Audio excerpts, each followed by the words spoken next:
Well, they're outlined in my new book, Unstoppable, the Left-Right Alliance to Dismantle the Corporate State, that just came out.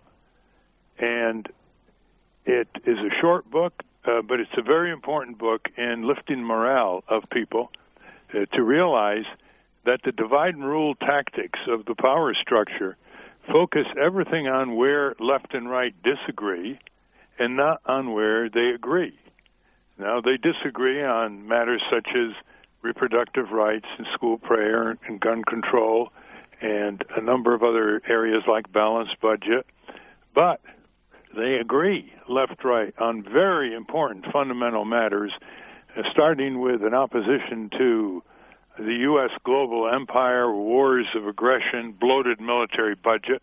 That was illustrated when Libertarian Ron Paul in Congress teamed up with liberal Barney Frank in the House of Representatives in 2010 to start a group challenging the bloated military budget and its uses overseas. They are left-right. They are definitely against the big New York banks. There's a real Main Street versus Wall Street that's quite legitimate operating here because left-right alliance, a huge majority, probably reaching 90%, would like to see the New York big banks broken up because they're deemed too big to fail, which means that the taxpayers expected to bail them out again after they crash in Wall Street and crash the economy. Left-right is against the sovereignty shredding, job depleting, corporate managed trade agreements, NAFTA, WTO that you mentioned, and others on the periphery. Because what they do is they hollow out communities and jobs and whole industries in our country, and these U.S. multinationals just ship these jobs to autocratic regimes abroad who know how to keep their workers in their place at 80 cents an hour, no unions possible, shut up and work.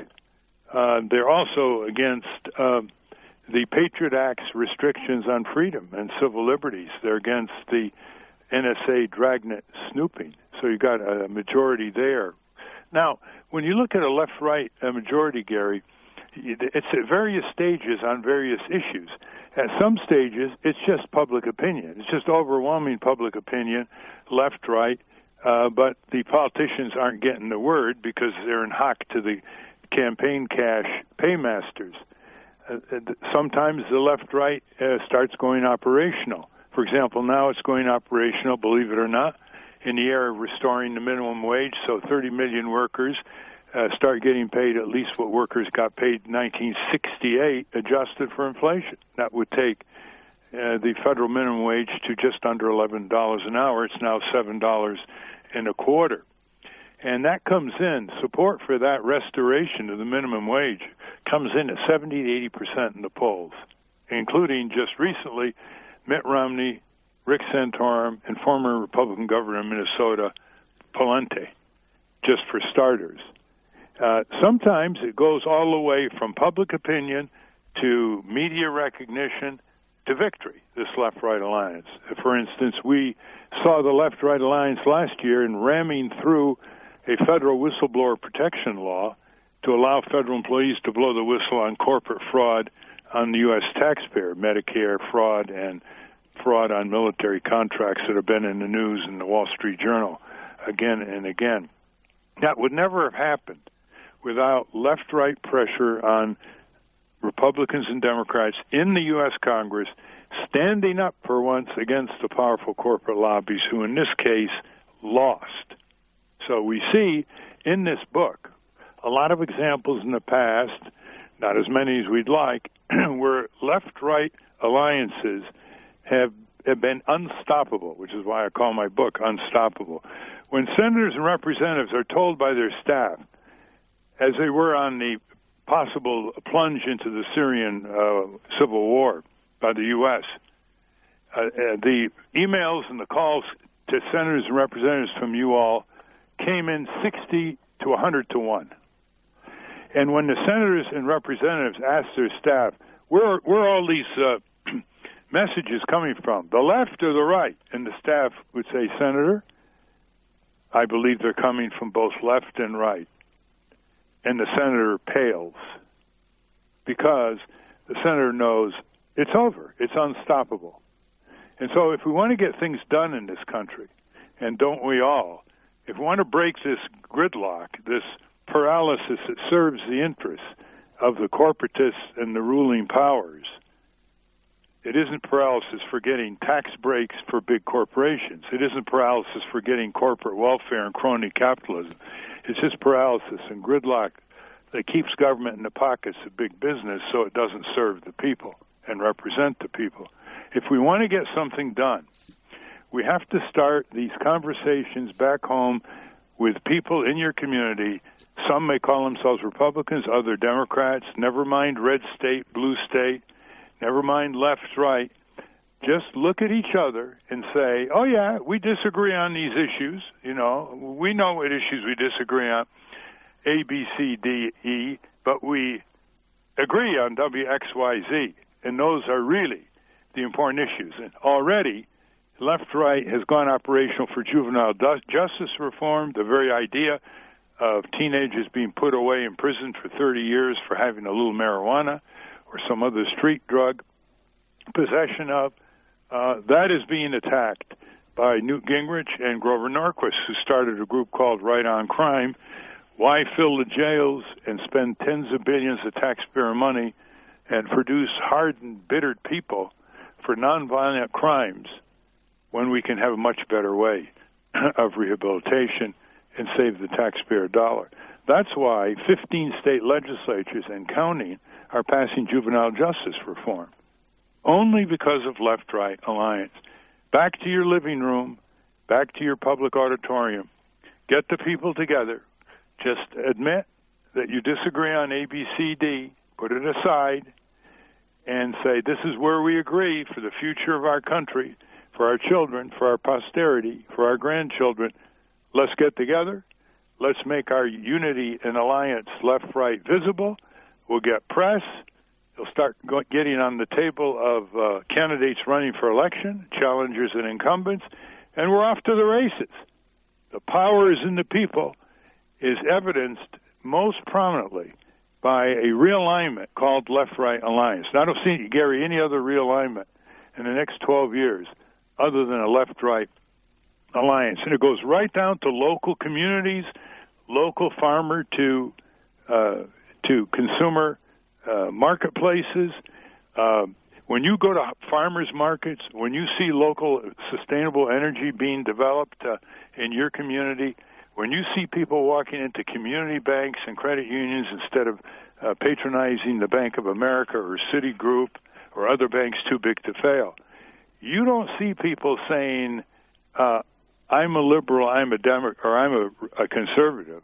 You see people who want a good deal, who want to have control with their consumer dollars over local economies, who don't want absentee giant corporate ownership with headquarters in New York, Chicago, London, Tokyo, and elsewhere, able to pull the strings and pull the plug on local communities.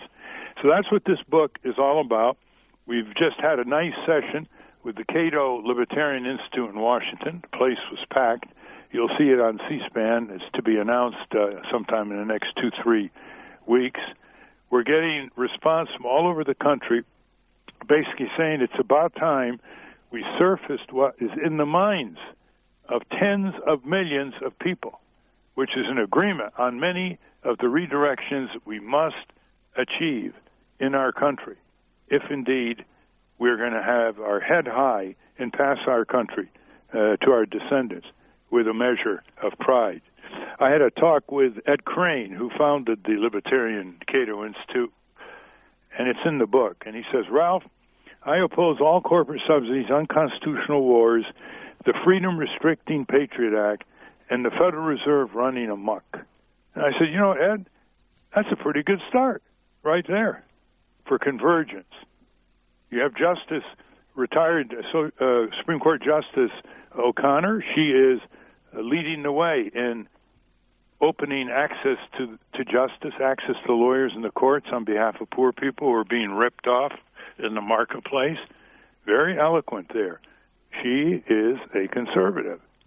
And so whether it's giving investors more power over their corporate bosses, whether it's getting tough on corporate crime and beefing up the federal cops on the corporate crime beat, or whether attacking the commercialization of childhood that bypasses and undermines parental authority. Left, right are right on the same wavelength. So let's go, folks.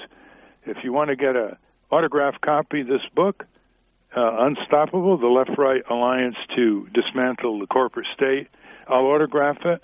You can just go to nader.org.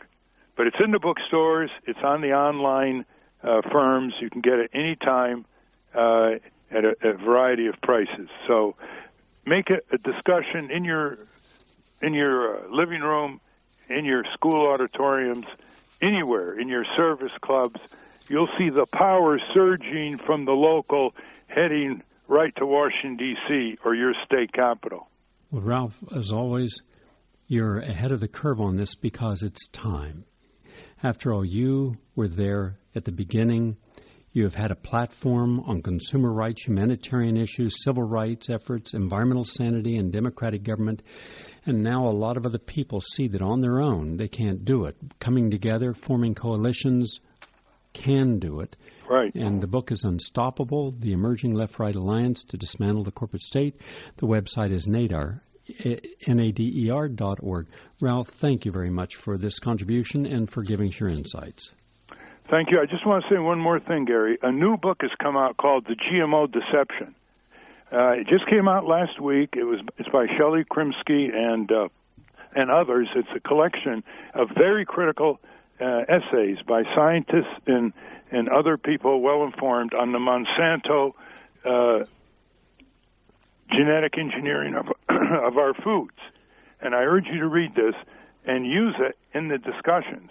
This is another left-right alliance that's emerging against the reckless corporate profiteering involving the changing of the nature of nature to serve the profits of a few giant multinational corporations. So if you don't like your food being genetically engineered, if you don't like monopolies of seeds driving out small farmer practices of handing seeds over to each other from season to season, if you want labeling of GMO foods in your supermarket, get this book. It's called The GMO, the Genetically Modified Organism Deception, by Shelley Krimsky, who teaches has taught for a long time at Tufts University. He's a scientist, a historian, and an author of many books challenging corporate control over the sovereignty of the people. We'll get him on.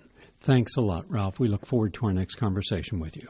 Thank you, Gary. Bye-bye now. Ralph Nader from Washington, D.C.